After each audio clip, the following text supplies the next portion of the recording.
نحمده ونصلي على رسوله الكريم أما بعد فأعوذ بالله من الشيطان الرجيم بسم الله الرحمن الرحيم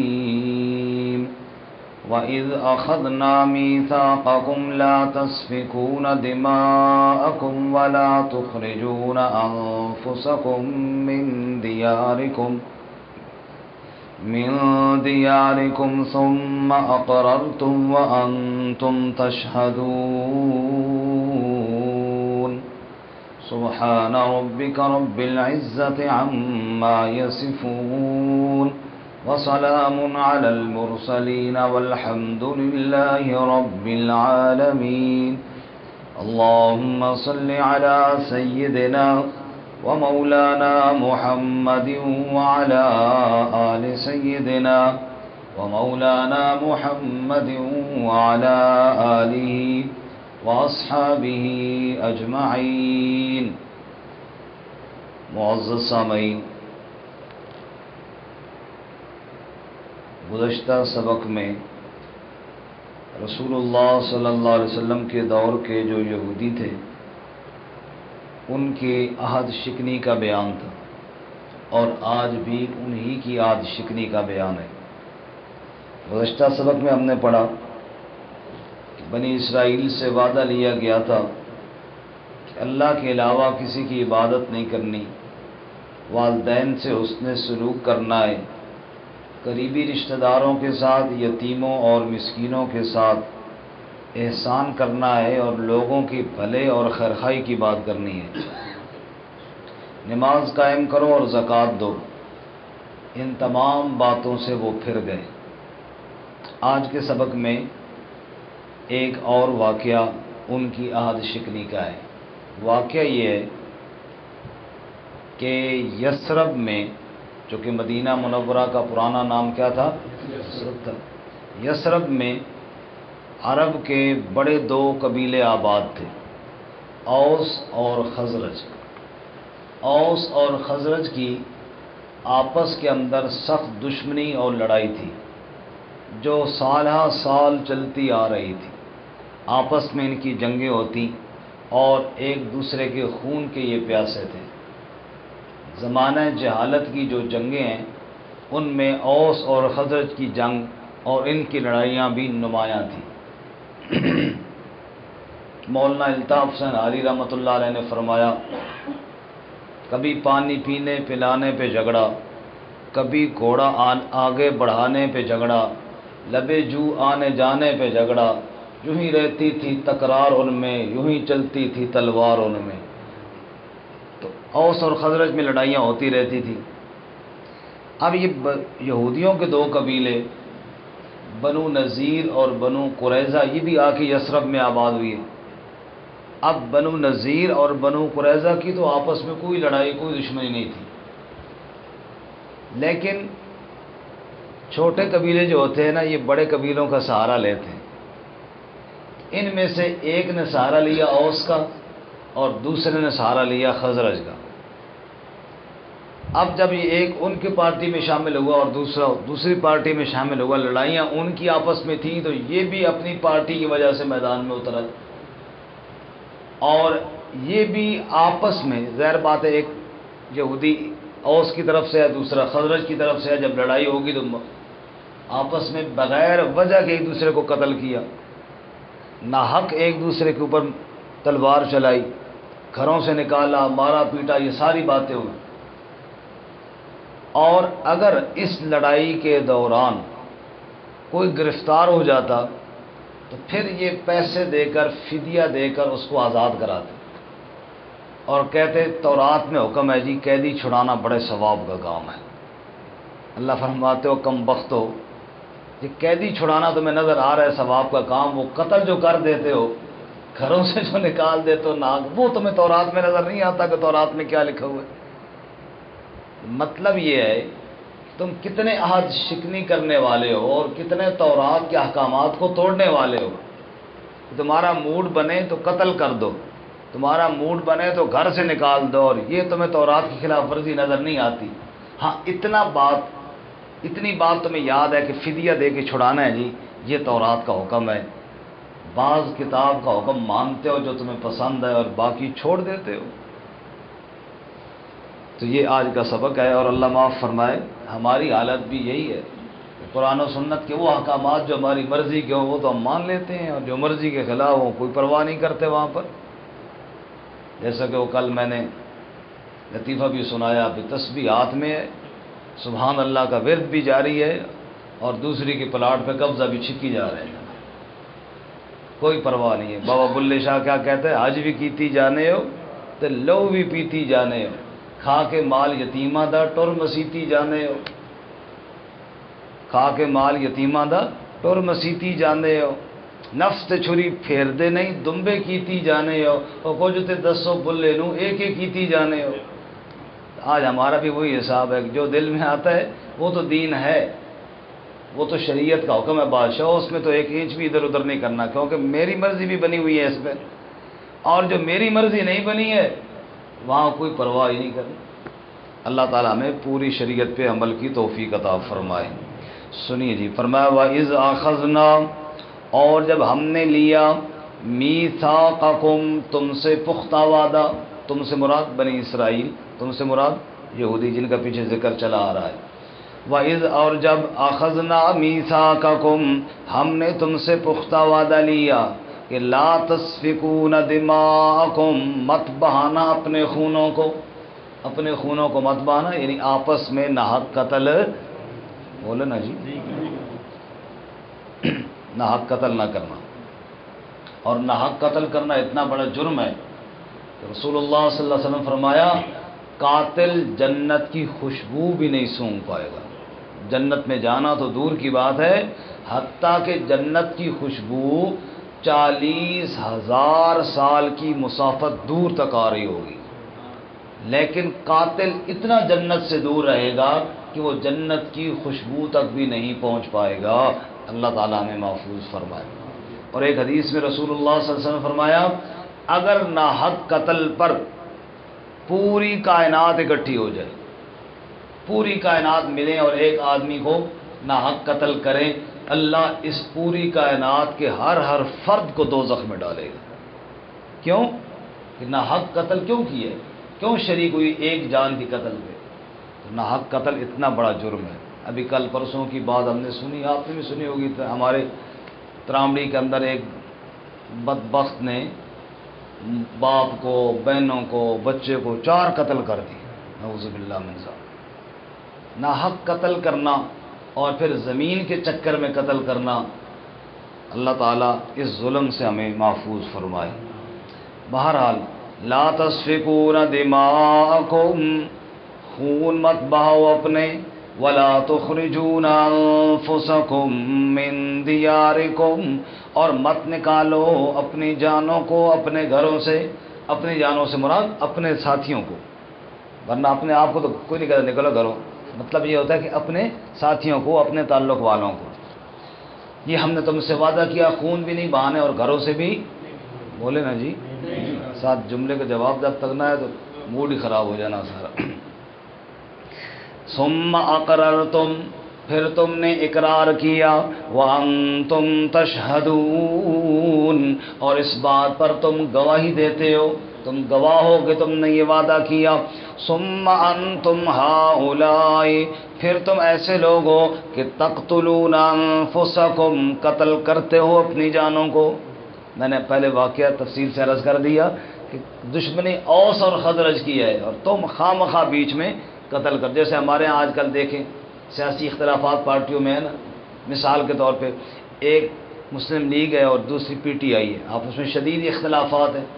ان کے اختلافات ہیں، اور یہاں محلے میں ہم 2 پڑوسی ہیں آپس میں، ایک مسلم لیگ کا ہے دوسرا پی ٹی آئی کا ہے. ہم خواہ ایک دوسرے کو گالیاں دینا شروع کر دیتے ہیں، ہم خواہ بیچ میں. یہ بالکل وہی حساب ہے انہی بے وقوفوں والا.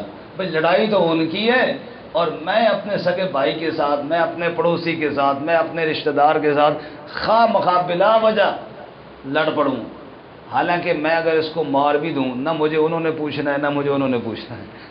مجھے کس نے پوچھنا؟ کسی نے بھی نہیں پوچھنا، خواہ مخواہ میں لڑ پڑتا. اور یہ ان کی حالت یہی تھی. لڑائی اوس اور خزرج کی تھی، اور بنو نذیر بنو قریظہ آپس میں لڑ کے ایک دوسرے کو قتل تک کر دیتے. ناک فرمایا ثم انتم ہؤلاء، پھر تم ایسے لوگو تقتلون انفسکم، تم قتل کرتے ہو اپنی جانوں کو، وتخرجون فریقا منکم من دیارہم، اور نکالتے ہو ایک گروہ کو جو تم میں سے ہی ہے اپنے گھروں سے، یعنی اہل کتاب میں سے ہے، بنی اسرائیل میں سے ہے، بنو نذیر ہے یا بنو قریظہ ہے، جس کو نکالتے ہو تمہارا ہی گروہ ہے نا، اس کو گھروں سے نکالتے ہو. تظاہرون علیہم، چڑھائی کرتے ہو ان پر، بالاثم والعدوان، گناہ اور زیادتی کے ساتھ. اگر اللہ کا حکم توڑو تو اثم، مخلوق پر ظلم کرو تو عدوان. وہاں دونوں باتیں تھیں، اللہ کا حکم توڑتے گناہ، اور مخلوق پر نہ حق زیادتی کر دے عدوان.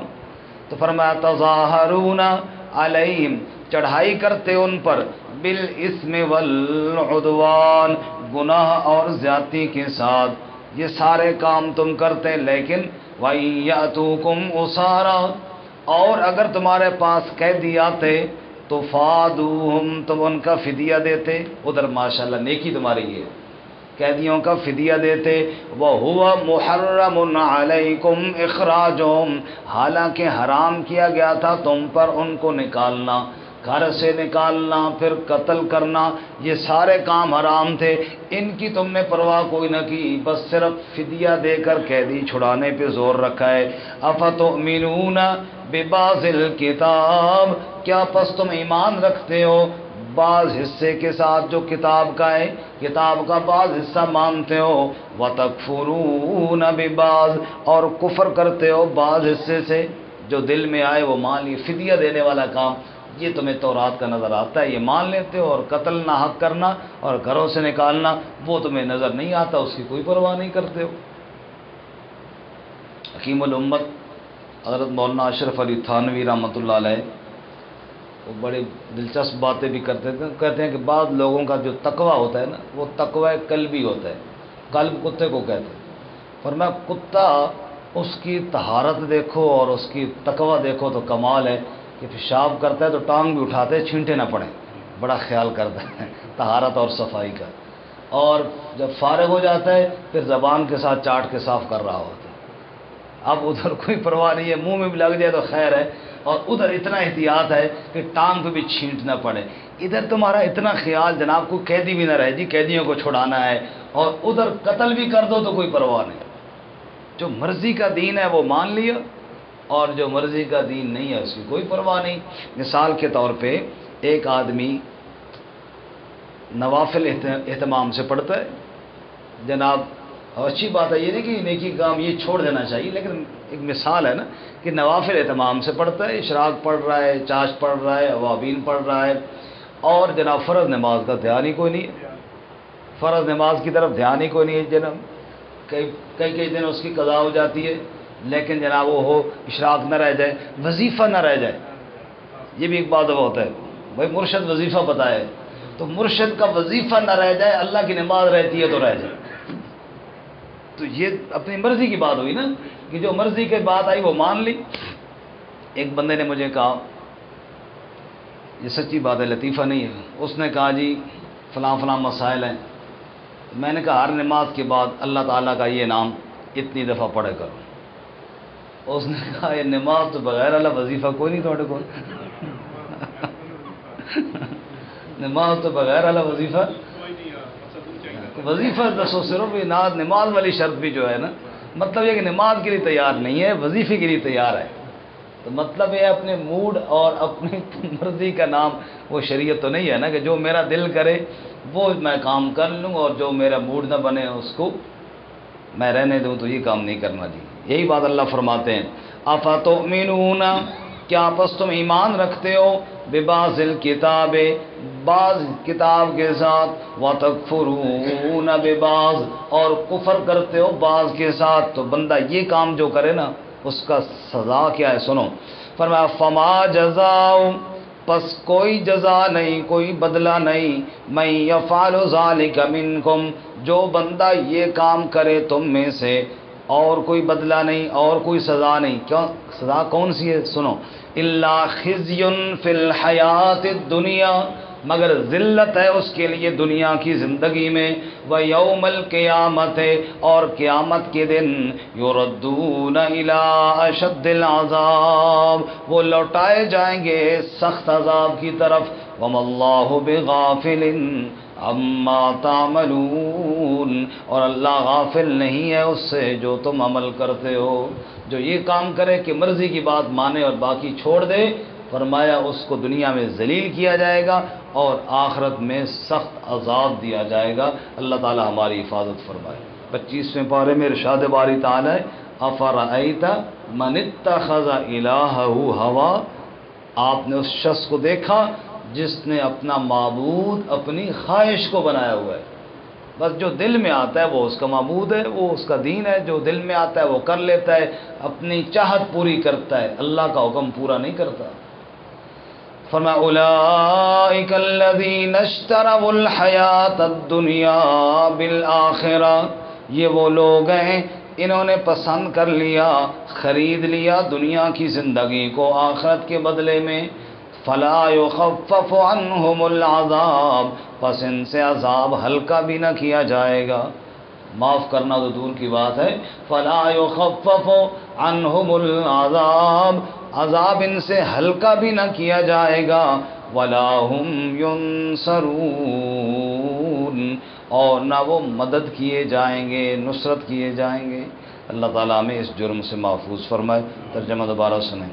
وَإِذَا أَخَذْنَا مِيثَاقَكُمْ، اور جب ہم نے تم سے پختہ وعدہ لیا، لا تسفکون دماءکم، کہ مت بہاؤ تم اپنے خونوں کو، ولا تخرجون انفسکم من دیارکم، اور مت نکالو اپنے جانوں کو ان کے گھروں سے، ثم اقررتم، پھر تم نے اقرار کیا، وانتم تشہدون، اور تم اس پر گواہی دیتے ہو، ثم انتم ہؤلاء، پھر تم وہ لوگ ہو، تقتلون انفسکم، کہ قتل کرتے ہو اپنی جانوں کو، وتخرجون فریقا منکم من دیارہم، اور نکالتے ہو ایک گروہ کو جو تم میں سے ہے ان کے گھروں سے، تظاہرون علیہم بالاثم والعدوان، چڑھائی کرتے ہو ان پر گناہ اور زیادتی کے ساتھ، وَإِن يَأْتُوكُمْ أُسَارَىٰ، اور اگر تمہارے پاس قیدی آ جائیں، تفادوہم، ان کا فدیہ دیتے ہو، وَهُوَ مُحَرَّمٌ عَلَيْكُمْ إِخْرَاجُهُمْ، حالانکہ حرام کیا گیا تھا تم پر ان کا نکالنا، أَفَتُؤْمِنُونَ بِبَعْضِ الْكِتَابِ، کیا پس تم ایمان رکھتے ہو کتاب کے بعض حصے کے ساتھ، وَتَكْفُرُونَ بِبَعْضٍ، اور کفر کرتے ہو بعض کے ساتھ، فَمَا جَزَاءُ مَن يَفْعَلُ ذَلِكَ مِنكُمْ، پس اور کوئی بدلہ نہیں اس کا جو تم میں سے یہ کام کرے، إِلَّا خِزْيٌ فِي الْحَيَاةِ الدُّنْيَا، مگر ذلت ہے دنیا کی زندگی میں، وَيَوْمَ الْقِيَامَةِ، اور قیامت کے دن، یردون الی اشد العذاب، لوٹائے جائیں گے سخت عذاب کی طرف، وما اللہ بغافل عما تعملون، اور اللہ غافل نہیں اس سے جو تم عمل کرتے ہو۔